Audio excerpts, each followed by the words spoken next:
우리 함께 하시겠습니다. 왜 울고 있습니까? 왜 울고 있습니까?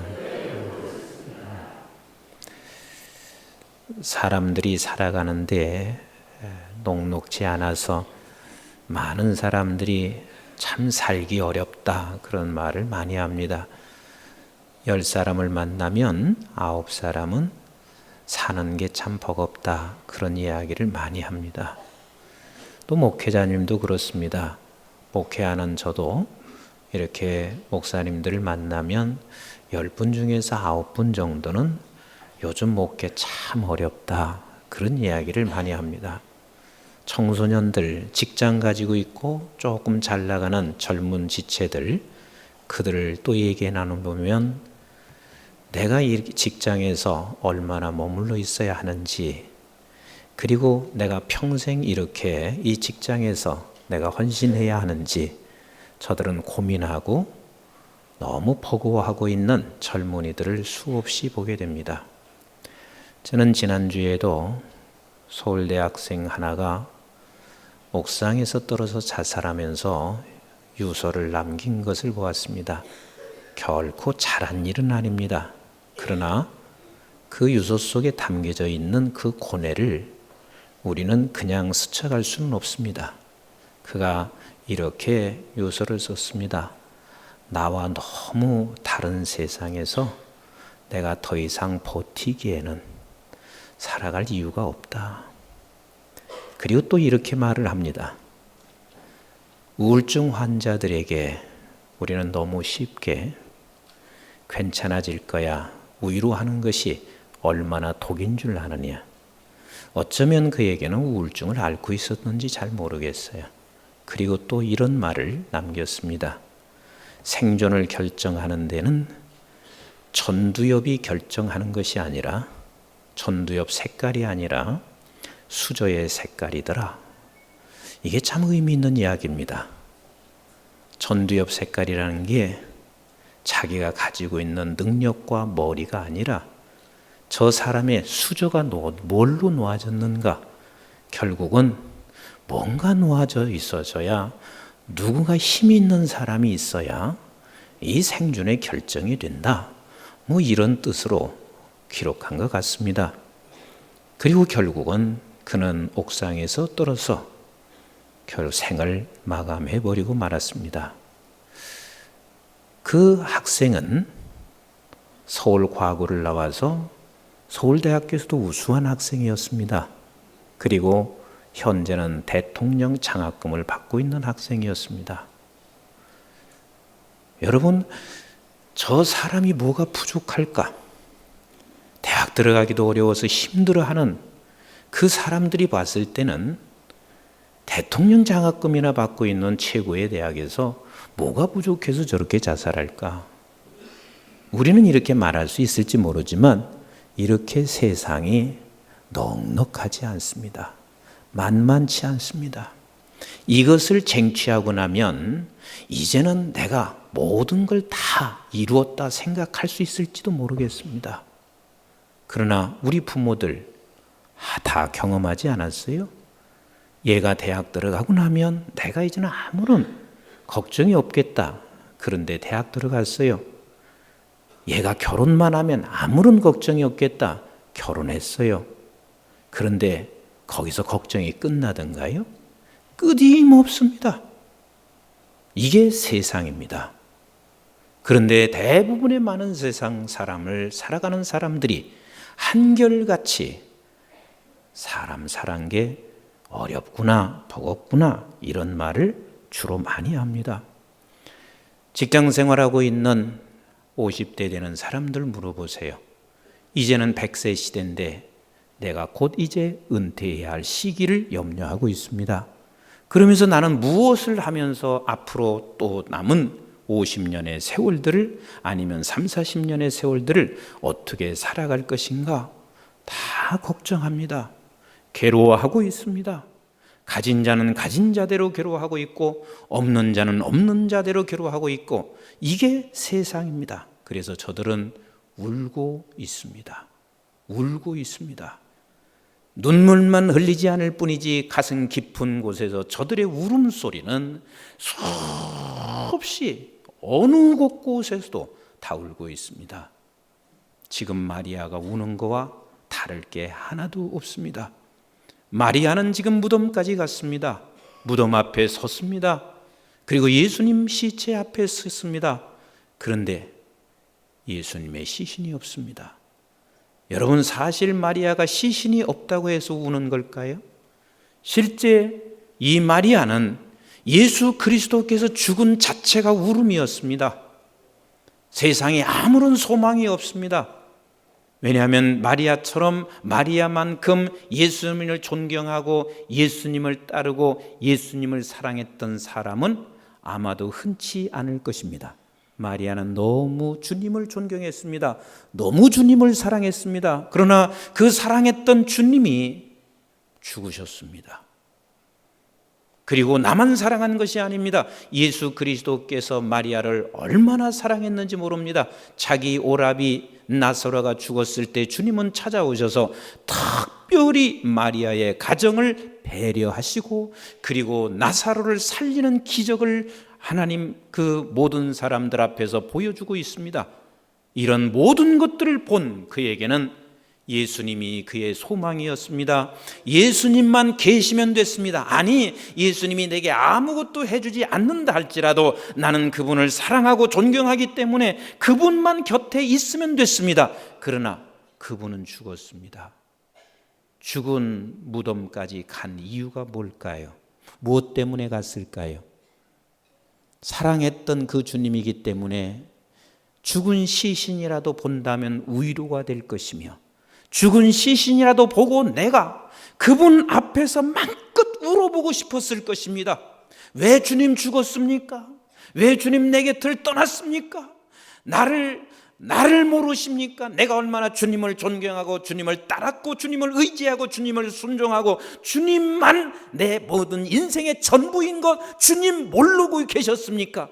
마음껏 거기서 목 놓아 울고 싶어서 무덤까지 갔을 것입니다. 근데 가보니까 주님의 시신이 없습니다. 이제는 시신조차도 사라져버린 그 주님 생각하면 목 놓아 울을 수밖에 없는 그 마리아였습니다. 오늘 우리도 비슷하지 않습니까? 세상에 살아가는 게 만만치 않고 그리고 내가 다만 주님이라도 의지할 수 있어야 하는데 주님은 불러봐도 대답이 없습니다. 교회 와서 그토록 내가 기도해도 내 문제는 해결되지 않고 있습니다. 그래서 나는 목 놓아 지금도 울고 있는 심정. 그래서 나는 그렇게 가난해졌습니다. 성도들이 왜 이렇게 가난해졌는지 모릅니다. 이게 마리아였습니다. 우리 한번 11절 같이 한번 읽어보겠습니다. 시작. 마리아는 무덤 밖에 서서 울고 있더니 울면서 구부려 무덤 안을 들여다보니 주님은 계시지 않았습니다. 이때 울고 있었던 마리아에게 보여준 놀라운 장면이 있습니다. 그것을 우리는 봐야 되고 그것을 오늘 이 시간 여러분은 반드시 보셔야 합니다. 울고 있을 때 마리아에게 보여준 그리고 본 것을 우리도 봐야 되고 그걸 보지 않게 되면 이 세상을 살아갈 수 있는 힘이 우리에게는 아무것도 없습니다. 이것을 봐야 되고 그리고 반드시 매일 매 순간 이 세상을 살아가는 날 동안 마리아에게 보여주었던 그리고 마리아가 봤던 이것을 봐야 합니다.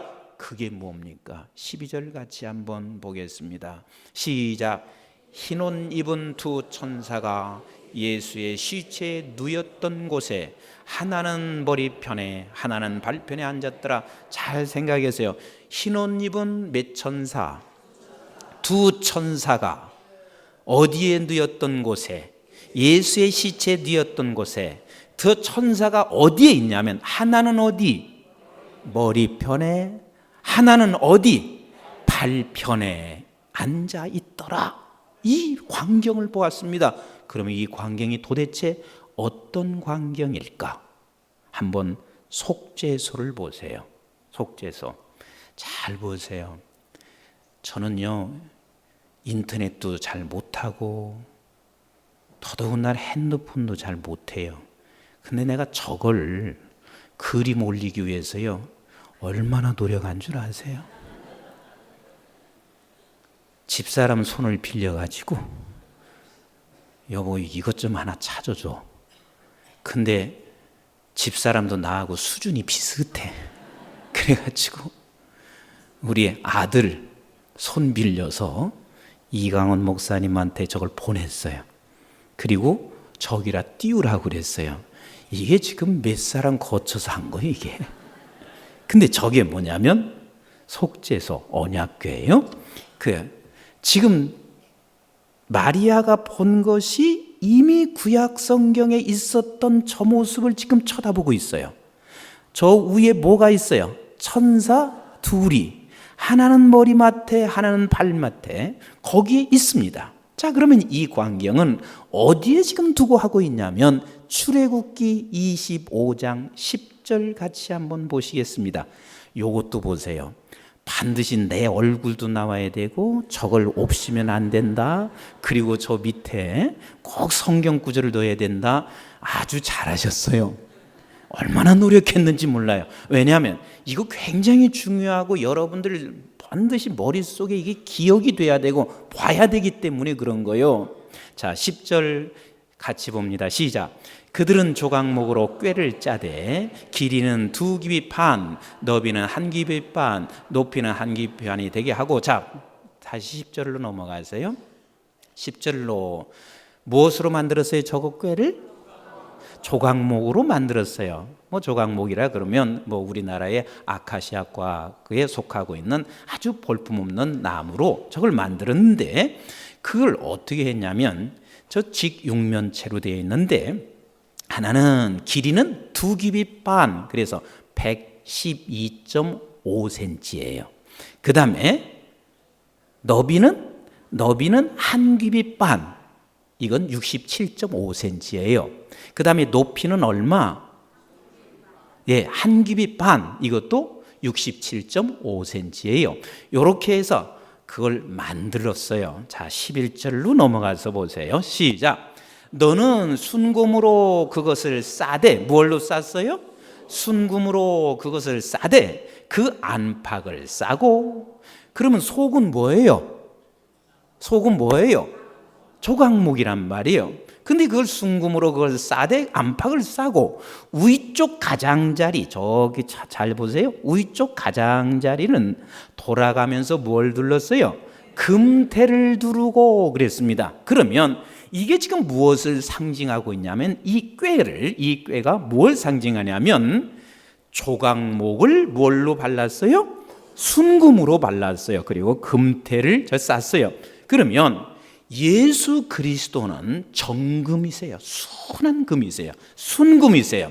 그런데 예수 그리스도께서 이 땅에 무엇으로 오셨냐면 조각목으로 오셨어요. 그러니까 저 꾀는 지금 누구를 상징하는 거? 예수 그리스도를 상징하는 거예요. 예수님이 순금이신데 이 세상에 오실 때는 조각목같이 인간으로 우리의 몸 같은 몸으로 오셨다. 그래서 저 꾀가 지금 예수 그리스도를 뭐하는 것이라? 상징하는 것이라 그 말입니다. 예수 그리스도를 상징하는 거예요. 그래서 이 젓궤는 이거하고 똑같은 거예요. 구원의 방주와도 같기도 하고, 그리고 모세가 어디 상자에 들어갔던 거? 갈대 상자에 들어갔던 거와 같이 지금 구원의 주님으로 오신 구원의 주인 상징을 하면서 젓궤를 하나님께서 짜게 하셨습니다. 자, 젓궤를 가지고 이제 어떻게 하는지 12절부터 같이 읽어볼까요? 시작. 금고리 넷을 부어 만들어 그 네 팔에 달되 이쪽에 두고 고리, 저쪽에 두 고리를 들며, 지금 옆에 이렇게 작대기 모양으로 한 거 있잖아요. 그래서 금고리를 양쪽에 2개씩 달고, 자 13절 시작. 조각목으로 채를 만들어 금으로 싸고. 그래서 이 막대기 같은 기들한 것도 이것을 조각목인데 그것을 뭘로 했냐면 금으로 싸고, 다 14절 시작. 그 채를 궤 양쪽 꼬리에 꿰어서 꾀를 매게 하며, 이것을 이제 매게 하고, 자 15절 시작. 채를 꾀에 고리에 꿰는 대로 두고 빼내지 말지며 그랬습니다. 그러면 이것을 움직일 때는 어떻게 하냐면, 양쪽에 사람들이 여기 이게 매고 가는데 굉장히 조심스럽게, 이것을 아주 조심스럽게 움직여 갈 수 있도록 그렇게 해야 한단 말이야. 다시 말하면 절대로 이것은 함부로 다루지 말아라. 그런데 이 꾀가, 이 상자가 누구를 상징하는 거? 예수를 상징하는 거예요. 근데 예수를 상징하는 것을 우리는 어떻게 해야 되냐면 아주 조심스럽게 해라. 그런데 인간 놈들이 조심스럽게 했어요, 안 했어요? 안 했어요. 인간들이 어떻게 했냐면 예수 그리스도를 때리고 욕하고 채찍질하고 십자가에 죽이고, 그래서 막 다뤘습니다. 막 다뤘어요. 사실은 저걸 할 때 이 꾀를 메고 갈 수 있도록 한 것은 아주 조심스럽게 가게 하는데, 예수 그리스도를 알지 못하고 있는 숱한 백성들은 이것을 막 함부로 마구 다뤘습니다. 그리고 저 안에 무엇을 두고 있냐면, 저 궤짝 속에, 꾀 속에 무엇을 두고 있냐면 16절을 같이 한번 보겠습니다. 시작. 내가 내게 줄 증거판을 둘지며, 뭘 두었어요? 증거판. 이건 두 돌판입니다. 그러니까 하나님의 말씀, 십계명의 두 돌판을 그 안에 주었습니다. 말씀을 두었다 그 말이에요. 이것은 하나님께서 우리 예수님을 상징하는 하나님의 언약이며, 그리고 예수 그리스도께서 반드시 이 언약의 말씀을 완성시킨다는 의미에서 여기에서 지금 증거판을 이 안에 두었습니다. 그 안에 또 하나 둔 게 있습니다. 뭘 두었을까요? 아론의 쌍난 지팡이. 같이 합시다. 아론의 쌍난 지팡이. 그럼 아론의 쌍난 지팡이를 이 안에 두고 있는 것은 결국은 우리의 아론의 지팡이는 죽은 지팡이입니다. 그러나 이 죽은 지팡이에서 싹이 나고 있습니다. 어떻게 싹이 나고 있냐면, 예수 그리스도께서 속죄의 제물이 되심으로 말미암아 우리가 죽었던 백성들이, 아론의 죽었던 그 지팡이가 싹이 나듯이 우리는 다시 태어나는 생명의 역사가 우리 안에 있습니다. 아멘이신가요? 그래서 우리는 새로운 피조물로 탄생하고 있는 거예요. 그 안에 또 뭐가 들어있어요? 만나가 들어있습니다. 그래서 우리에게는 이제 예수 그리스도와 같이 우리는 이젠 주님의 완성된, 주님의 십자가로 말미암아 완성의 법률을 이루시며 법을 이루시고, 그리고 우리는 다시 거기서 태어나는데, 이 만나를 거기서 집어넣은 것은 반드시 새로 태어나고 있는 저와 여러분들은 하나님의 말씀으로 살아가야 합니다. 매일같이 이 양식을 먹지 아니하고는 살 수 없는 게 저와 여러분들입니다. 아멘이신가요? 그리고 나서 18절 19절 같이 한번 읽어봅니다. 시작. 금으로 그룹들을 속죄소 두 끝에 쳐서 만들되, 한 그룹은 이 끝에, 또 한 그룹은 저 끝에, 곧 속죄소 두 끝에, 속죄소와 한 덩어리로 연결하시며. 자, 그러면 여기 지금 연결한 게 저 위에 뭐가 있어요? 뭐가 있어요? 천사가 있습니다. 그래서 여기는 머리맡에, 여기는 발끝에 지금 하나가 있다 그 말입니다. 지금 마리아가 보고 있는 게 뭘 보고 있어요? 이 천사를 보고 있습니다. 이 천사를. 그리고 20절에 이렇게 말씀하시고 있습니다. 시작. 그룹들은 그 날개를 높이 펴서 그 날개로 속죄소를 덮으며 그 얼굴을 서로 대하여 속죄소를 향하게 하고 그랬습니다. 그 날개를, 천사들이 날개를 쭉 펴서 그것을 다 덮게 했어요. 왜 이 덮게 한 줄 아세요? 이것은 우리 예수 그리스도로 말미암아 모든 속죄의 대속으로 우리의 모든 죄를 다 덮는다는 의미를 가지고 이게 지금 덮고 있다 그 말입니다. 우리 한번 이사야서 44장 22절을 같이 보도록 하겠습니다. 시작. 내가 내 허물을 빽빽한 구름같이 내 죄를 안개같이 없이 하였으니 너는 내게로 돌아오라. 내가 너를 구속하였음이니라 그랬습니다. 우리 주님으로 말미암아 우리는 우리의 모든 빽빽한 구름 같은 모든 죄들을 다 덮으셨습니다. 아멘이십니까? 이 속죄소는 그래서 대제사장이 1년에 한 번 속죄 제물을 뿌리면서 모든 죄를 속죄한다는, 다시 말하면 그분이 우리의 모든 죄를 담당하시고 속죄물에 대하여 죽으셨음을 오늘 지금 이 속죄소 안에 들어오고 있는 자가 누구냐면 마리아였습니다. 우리 한번 히브리서 9장 12절을 같이 한번 보겠습니다. 시작. 염소와 송아지의 피로 하지 아니하시고 오직 자기의 피로 영원한 속죄를 이루사 단번에 성소에 들어가셨느니라 말씀하시고 계십니다. 믿으시면 아멘. 그리고 한번 다시 22절을 같이 보겠습니다. 아까 출애굽기 25장 22절을 시작. 거기서 내가 너와 만나고 속죄소의 곧 증거궤 위에 있는 두 그룹 사이에 내가 이스라엘 자손을 위하여 내게 명령할 모든 일을 내게 이르리라 그랬습니다. 속죄소는 아무나 들어갈 수가 없습니다. 이 속죄소에 들어갈 수 있는 것은 오직 유일하게 대제사장만이 들어갈 수가 있는데, 이제는 그 그룹 사이에 이스라엘 백성들이 거기서 왕래를 하고 거기서 하나님께서 말씀하신다고 말하고 있습니다. 이것은 히브리서 4장 16절에 이렇게 우리에게 말씀하시고 있습니다. 시작. 그러므로 우리는 긍휼하심을 받고 때를 따라 돕는 은혜를 얻기 위하여 은혜의 보좌 앞에 담대히 나아갈 것이니라. 맞습니다. 이제는 우리 예수 그리스도께서 우리를 대신하여 속죄 제물이 되심으로 말미암아 우리가 그 그룹 사이에 들어가서 마음껏 하나님의 자녀로 아버지 하나님의 은혜를 구하고 하나님께서 우리에게 말씀하시는 소리를 전부 다 듣는 우리가 되었다고 말입니다. 아멘이십니까? 그래서 이것은 결국은 하나님의 은혜의 자리요, 우리의 죄를 완벽하게 해결해 주는 그 자리. 다시 12절을 보세요. 시작. 흰옷 입은 두 천사가 예수의 시체에 누였던 곳에 하나는 머리편에 하나는 발편에 앉았더라.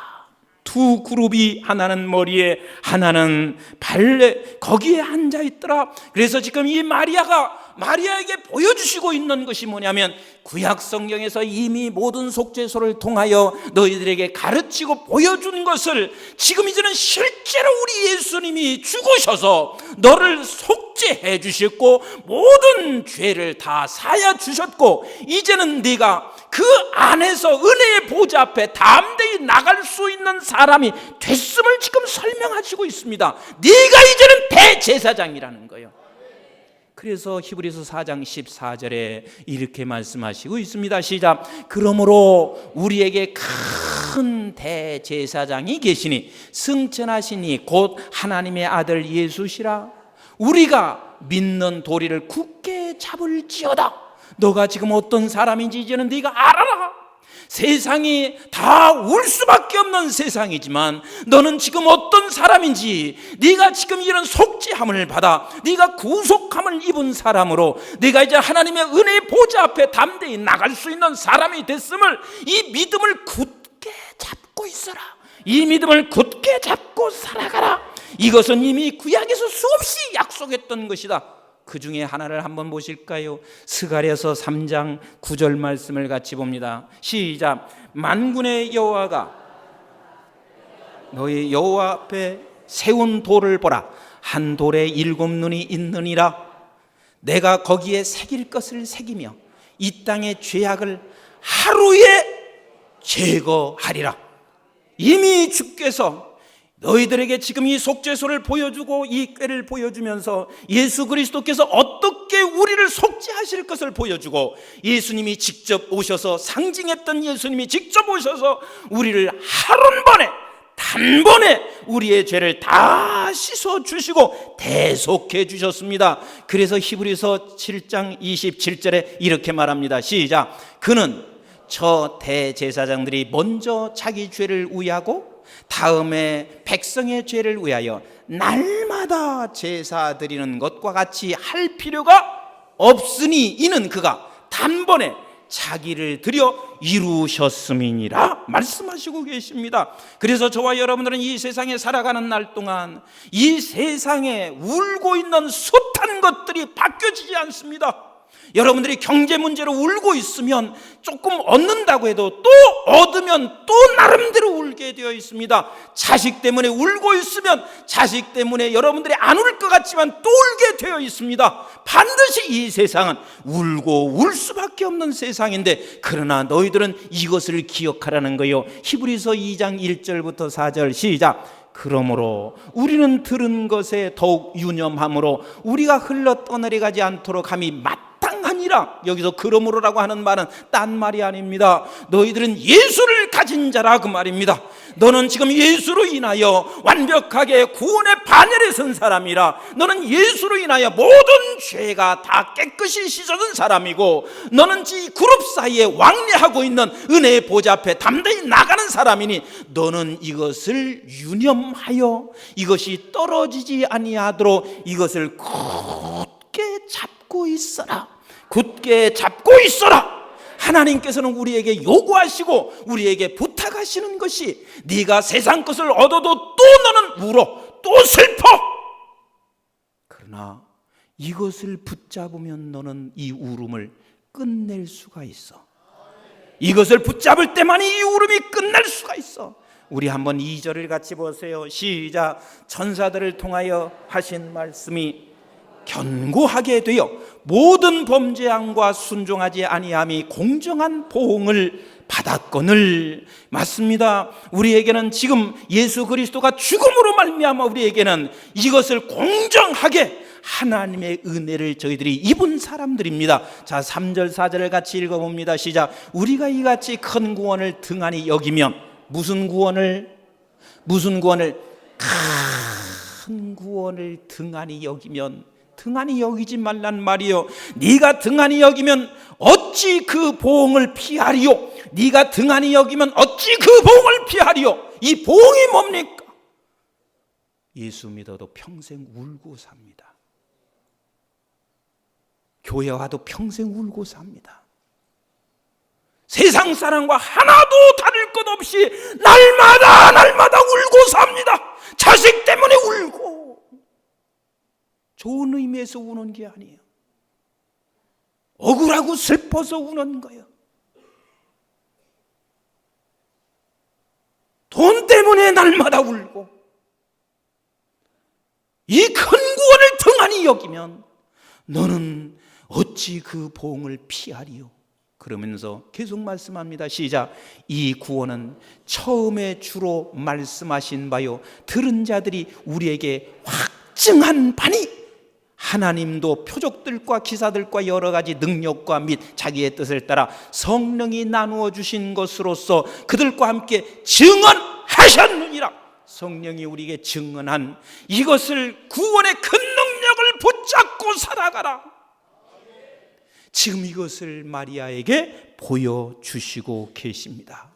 울고 있는 마리아에게 보여주시고 있듯이, 오늘날 우리가 살아가고 있는 수많은 하나님의 백성들이 세상을 바라보며 날마다 울고 있는 저희들에게도 지금 그것을 보여주시고 계십니다. 날마다 보여주시고 계십니다. 우리는 날마다 볼 수 있어야 합니다. 큰 구원의 능력을 볼 수 있어야 되고, 우리 주님께서 나를 위하여 어떻게 하셨는지, 그래서 나는 두 그룹 사이에 거기를 왕래하고 있는 나 자신이 거기에 서 있을 때, 그때야말로 비로소 우리는 이 세상 살아가면서 울고 있는 세상 사람들을 우리가 위로해 줄 수 있습니다.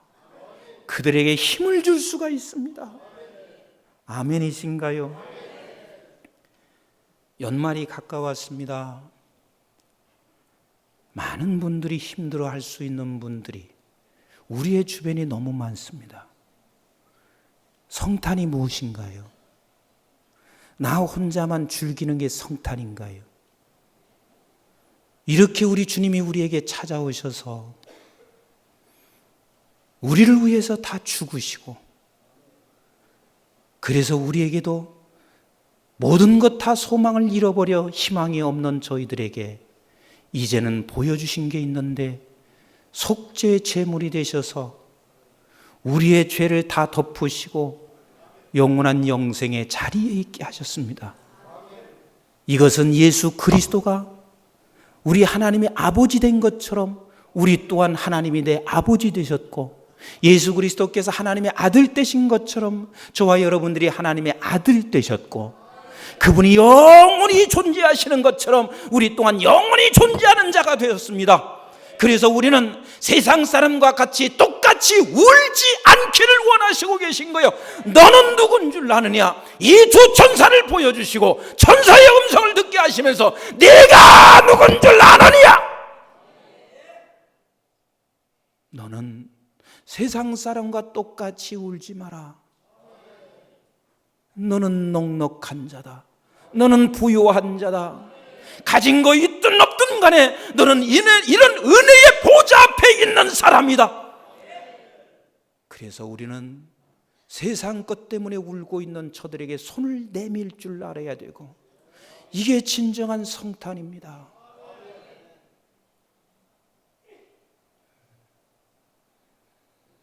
제가 지난주에 참 세상에서는 좋은 것을 좋게 함께 나눌 수 있어야 되고, 또 어려운 것은 어려운 대로 우리가 손을 내밀면서 함께 위로할 수가 있어야 하는 그런 부유함이 있어야 되는데, 성도들이 그렇게 못하는 것이 참 안타깝습니다. 우리 정태환 장로님이 집사람에게 전화가 왔어요.